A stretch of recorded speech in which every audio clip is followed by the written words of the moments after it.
Hello. You are now listening to the Tapped-In Podcast with Bailey Scott. Hello, lovelies. Welcome back to my podcast. I was going to say channel. Channel, podcast, whatever you want to call it. Welcome back. In today's episode, I'm going to be talking about how I remain in my feminine energy. If you've never listened to my podcast before, on here I talk about spirituality, self-development, and all things having to do with the intertwinings and connectedness of our souls and with each other, and just all of the beautiful, invisible realms of beauty that have to do with you and me, and with nature, and with God. I just talk all things spiritual on this podcast. So in today's episode, I'm going to be speaking about how I remain in my most feminine energy. If you listen to this podcast on a regular basis, this is not my regular spot. We're actually at a different part of my house. I'm sitting on the floor. This is like a really comfy carpet. And what inspired me was my cat was laying on the floor. And I was like, wait, that looks really comfy. So I decided to join him. And so let's just jump right into today's topic. So ways that I remain in my feminine energy. So for one, I put smelling good. Essential oils in your purse, perfume spells over your perfume, moisturize with scented lotion or body oil, and baths. And this is kind of a very, like cliche, I feel like, but it's also, I feel very much included. And one thing that I've noticed a lot with women is they'll get perfumes, but they'll be a little strong. Just like, men with some of their colognes, they're just a little strong. And sometimes I feel like when you have your signature scent and when you have your aroma and when you have your own aura and your own aroma to you, and it goes well with your skin, you're not trying to mask other scents with your perfume. Say if you smoke or if you drink, or, maybe you're just trying to put it over like your sweat or something. I think if you can find a way to make your actual skin be moisturized and have a specific smell that works best for you and your pH and your skin, then I feel like that's such a beautiful way to be tapped into your femininity, because you are emitting an aura off you that is confident, that is smelling good, and that feels good from the inside out. And I think when we moisturize and use body oil, and you can use coconut oil, you can literally use unscented lotion, whatever it is, whenever we moisturize, I just feel like we're not only, of course, taking care of our skin and everything, but we're emitting that we care about our bodies, we care about ourselves, and we're emitting a confidence from the inside out that is glowing. And if you moisturize after the shower, you use body oil a couple nights a week or every night, whatever the case is, you take baths and you just embrace in the warm, bubbly water, and you have a candle lit and everything. I feel like that has a lot to do with self-care. And of course, that's not everything that has to do with femininity, but I do feel that when you do kind of emit some sort of aura that is smelling good, you take care of yourself, you pamper yourself, you do self-care, I feel like that emits that you love and care for your being, and you care for your body, and you care for your skin, and you care for all of the basic necessities that you need in this life. And I feel like I forgot to mention in the beginning of this video, but feminine energy is not only strictly meant for just women.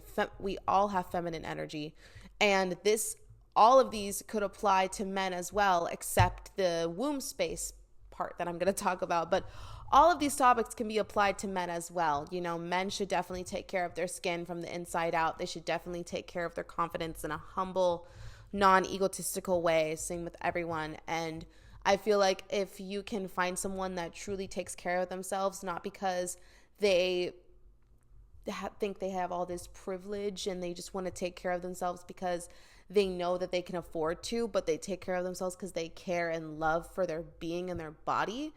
And I think that emits a lot of feminine energy off somebody. Next, I put feel good. Don't bottle up things. When you release feelings pent up in your body, you glow different. When you cry or rant to a friend or let it out with a therapist or journal, you release all of the things that hold weight on your emotional and physical body. When you find a way to be able to release pent up emotions, you are truly tapped into a feminine energy, but it has to be a divine feminine energy that is letting it out in a sense that you're not bringing other people down. You're not bringing someone down while they're already down. You're emitting emotion in a way that's delicate and that's soft. And I think that there is a difference between like releasing emotions and kind of just like, kind of just like letting it out on someone. I feel that there is a difference. Granted, of course, we're human and we're allowed to feel things very intensely and just need to get it off our chest and rant it out. But I also think that there is a healthy balance between being like, you know what? There's a lot that I have going on the inside right now that I just kind of need to work through out myself. I need to work through it with a therapist. I need to just journal it out. I need to just cry it out, but I will talk to you about it when I'm ready. Or I think that once you find someone that you know will hold space for you, I think setting the boundary like, hey, you know, I really need to rant to you right now. Like, do you have the space to hear what I have to say? Like, I think something that I've noticed with friends that you are super close with, whenever you are kind of going through something and they are going through something at the same time, it's kind of hard to want to rant about your emotions and what you're going through because you also know what your friend is going through, and you also know, maybe you don't even know what your friend is going through, so they don't necessarily have the space for you. So then you're thinking you're a burden, then you're thinking all these negative things, and then you want to pent up your emotions because you feel like that nobody has space for you. But once you ask, do you have the space to hear what I have to say? Do you have the space to hear me rant about my shitty day or whatever? I think that once you set that boundary with someone and communicate that you have a lot of negative things you need to get off your chest, and if they need to be honest about if they have the space or not, and if they say they have the space, they say they have the space, you know? So I think that it's important to remember that we can and should talk about our emotions and our feelings with our friends, but I think we also need to keep in mind that our friends and family are also going through things internally. And that's why I always suggest journaling or a therapist, even a life coach, a mentor, just someone that you know has the space for you regardless, because you're either paying for it or that's their job or whatever. Like, I think there is a difference between letting it out on like a therapist and then letting it out on a friend. But I think true feminine energy is when you're able to tap into the emotion that you're feeling, but not have it come out in a negative light. Like, say you're really upset at your friend for, I don't know, stealing your purse or something without asking, and you build up that resentment towards them. You know, maybe you get your purse back, but they never said sorry. Or maybe you never get your purse back and you just keep hanging out with this friend. You keep talking to this friend. You guys keep hanging out. And then all of a sudden you're on a best friend cruise, and then it all bursts into flames. And it all started because your friend stole your purse, when in reality you could have just said, hey, next time you take my purse, just ask. And it could have all been solved if communication was just met in the beginning. So I think once you just communicate your feelings from the beginning, it shows that you have a true care for the friendship and for the relationship. And I think it also shows true femininity within yourself, because you're able to tap into, okay, I'm really upset that they did this to me.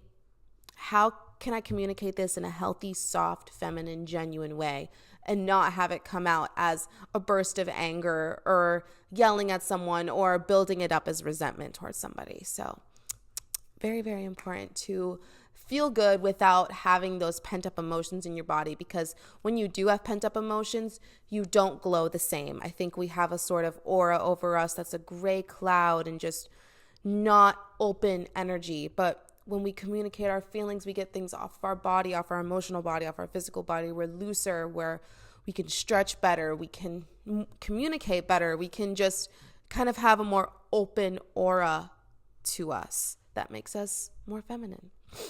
Next topic I put is flowy clothes. I just love how I feel when I'm in a flowy dress or like a flowy skirt or like a shirt with like flowy like sleeves or something, even like flare out leggings or something. Like, I don't know what it is, but if you're not into flowy clothes, I guess I completely understand. That's totally up to you. Your style is uniquely up to you. But I feel how I remain in my feminine energy is I love to have a flowy clothes moment whenever it's nice and windy outside. I just love to have the breeze through all parts of me. I love to not wear a bra and sometimes no underwear, depending on how short the skirt or dress, whatever I'm wearing. Even pants, especially if I'm wearing pants, I'd love to go commando, like flowy pants. I just feel that when we are in clothes that make us feel open and free and flowy, we're able to kind of be a little more open ourselves. We're able to kind of feel a little more energetically open. Next, intuitive movement and dance. So I think a way that I remain in my feminine is by doing like intuitive yoga. I do yoga pretty much every single day, and I normally follow a video, but a lot of the times I also do intuitive yoga, which is really me just stretching what I feel like I need to stretch or doing like an intuitive dance. So I just put on one of my favorite playlists, or I'll put on jazz and I'll just move my body to the music. I'll stretch, I'll dance, I'll sing. I think a way to remain in my feminine, the best way I know how, is by moving my body. And I think out of everything on this list, moving your body is the number one thing that I would say, because movement truly is so feminine, because we are moving our body, therefore we're moving our emotions as well. We keep a lot of emotions pent up in our hips and our feet and our legs and our arms and our neck. Like, we just keep so much emotion pent up in different parts of our body. So when you participate in movement, you are participating in emotional movement as well. And, sometimes when we dance, things come out of us. We want to cry, we want to scream, we want to laugh. Like, I just feel that when we dance, we also purge pent up feelings within us as well. So I think movement, whether it's yoga, whether it's working out, whether it's dance, whether it's Pilates, whatever the case is, normally, it doesn't work for everyone, but normally, if you just do at least a physical activity, that is just feminine within itself. Music. What sounds are you consuming? YouTube videos, podcasts, TikToks, etc. I think with this, I put this because I feel like a lot of the times, and it really does depend on the person, it really does. But for me, I've noticed that whenever I consume a lot of content that is drama, gossip, dark energy, kind of shows that are kind of like dark, that have to do with like murder, or like even like American Horror Story. I used to love that show, and now I just can't watch it. The same, I feel that what we consume gets consumed within us as well. And granted, just because you watch a show about a murderer doesn't make you a murderer, of course, but you're kind of able to tap into that kind of frequency of that really dark energy because you're watching it. You might not be a murderer, but you're consuming the kind of content that has this actor or actress tapping into this darkness of energy, and even paranormal stuff too. Like, I just feel that for me, I've noticed that even when I watched the most recent season, You, on Netflix, I was having really weird dreams. I was not feeling safe when I was going to sleep. I just didn't feel good, especially on TikTok. Like, I can't stand just like drama talk after drama talk, just like seeing all these relationships that are going downhill, or all these people that have bad pasts and now it's coming up. And it's just like, I feel like a lot of that stuff is just too much in front of our face that we can't really be able to just kind of just rest, And I feel that us maybe laying in our bed scrolling on TikTok isn't true rest, because you're in a constant state of consuming.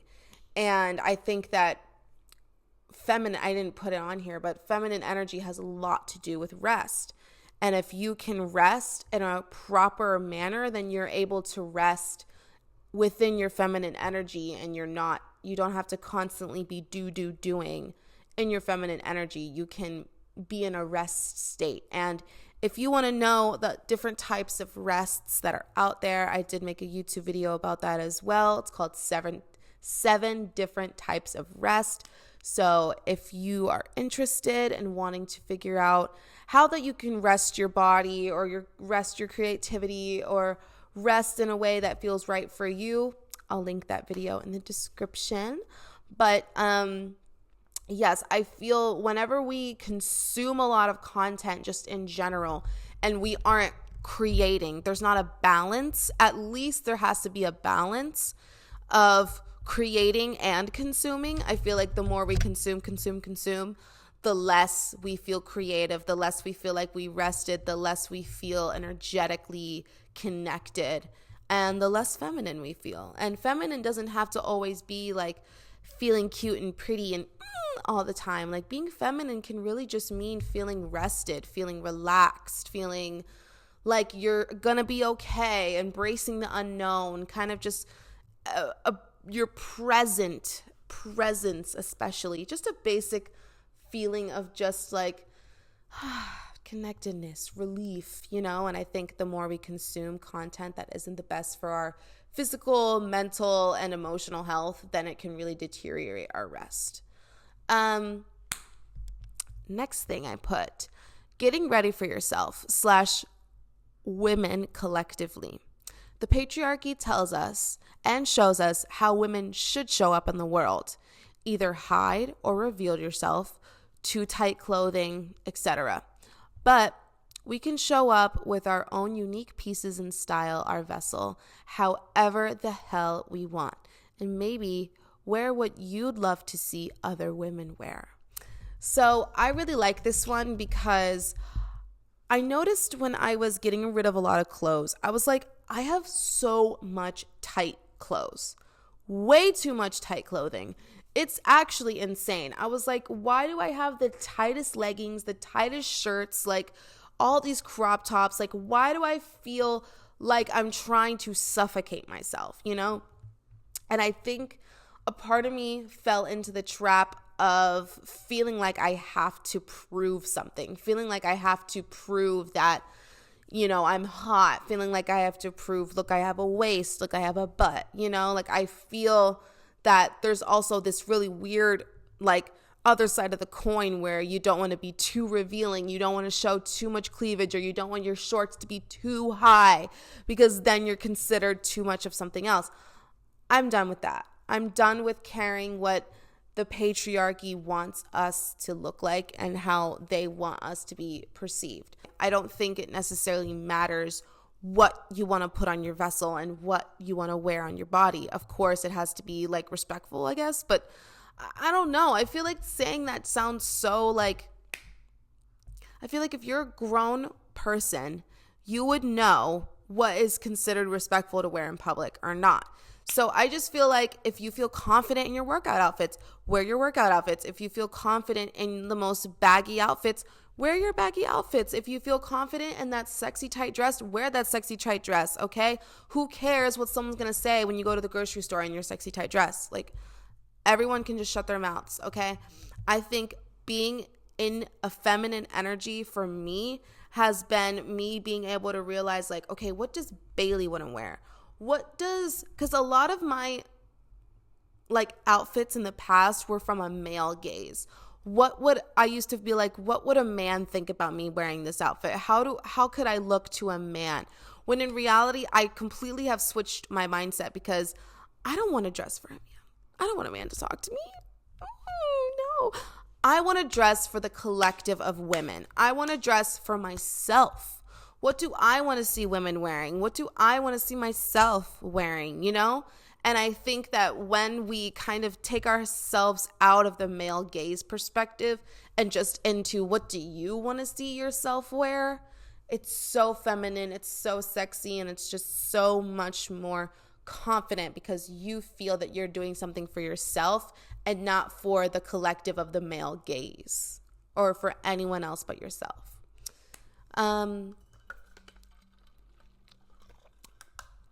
Intention. What's your intention behind your actions / working out? What you wear? Why you want the things you want? Is it pure or is it the toxic masculine? With working out, I worked out not because I wanted to take care of my physical body. No, I used to work out because I wanted the attention of men. I wanted a big butt and a small waist. And of course, I still want those things, but I want them in a completely different perspective. And I used to work out for the male gaze. I used to work out for the attention of men to see like, ooh, she works out. Look at her. Instead of working out for the care of my body, working out to actually keep me feeling young, looking young, and feeling healthy. So when I started my workout journey when I was a teenager, I didn't have the best intentions. And guess what? I wasn't seeing results. I wasn't seeing results that I wanted to see. I felt that I was working out so much and I was just like, why do I feel like I'm not seeing results? Why do I feel like I look the same? Why do I feel like a skinny mini little girl? Like, when am I ever going to look grown and feel grown? And I think once I stopped working out for a while too and had a boyfriend, and I was working out, but it wasn't as consistent as it is now. Once I stopped working out for a while and then I got back into it with the headspace of, you know what? I just want to gain weight. I just want to gain weight and go to the gym, and I really just want to work out for myself. Once I started doing that, I started seeing results because I stopped going in with the intention of how can I please other people? And I started going in with the intention of how can I please myself? How can I make myself feel good? What can I do for my body? What can I do for my physical health, my heart, my organs, my muscles? Like, how can I make myself feel good from the inside out? And once I started focusing on working out with that intention, my new perspective on working out has had such a healthy turnaround, and I feel so much more connected to my body more than I ever have. And I just feel like once you go into something with an intention that is pure and with an intention that is it could be a divine masculine or a divine feminine, once you go in with the intention of, I'm not doing this for anyone else, I'm doing this for the collective of goodness and for the collective goodness of my soul. I'm doing this with the intention to make not just myself feel good, but to make the other people around me feel good. I'm doing this for the intention to inspire people. I'm doing this for the intention to make people have hope at the end of the day. It can literally be working out or anything under the sun. It can literally be anything. Like, I think intention is such a key factor to femininity, because when you have pure intentions behind anything and everything you do, then I feel it's felt and it's understood and it's grasped and it is appreciated so much more when there is a beautiful, calm, loving intention behind whatever you do. And my last key advice is womb health / intuition. What you feed your body, you feed your womb / intuition. If she isn't receiving nourishment and real whole foods, it might be hard to know what your body is telling you versus anxiety, stress, fear, etc. I have been tapping into my womb space and my womb feminine energy more than ever before, and it feels it feels amazing to live my life based off my cycles. It feels amazing to eat based off my cycles, work out based off my cycles, my luteal phase, follicular, I think ovulatory, and then luteal, and then menstrual.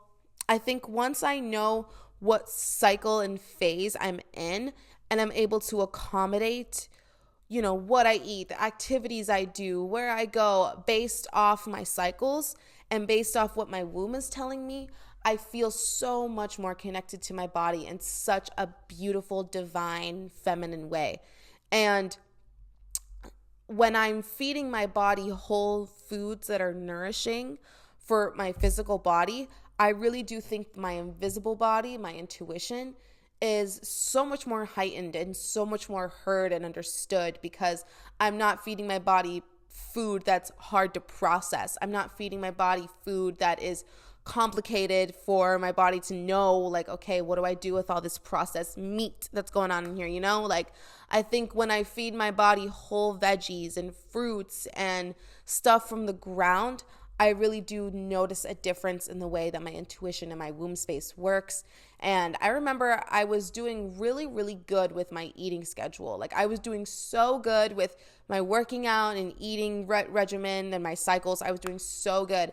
And when my period came, I had no cramps. And this was the very first time ever in my life I had no cramps. I was like, it really is that easy. It really is that easy to just follow your cycles and follow what the food based off your cycle needs.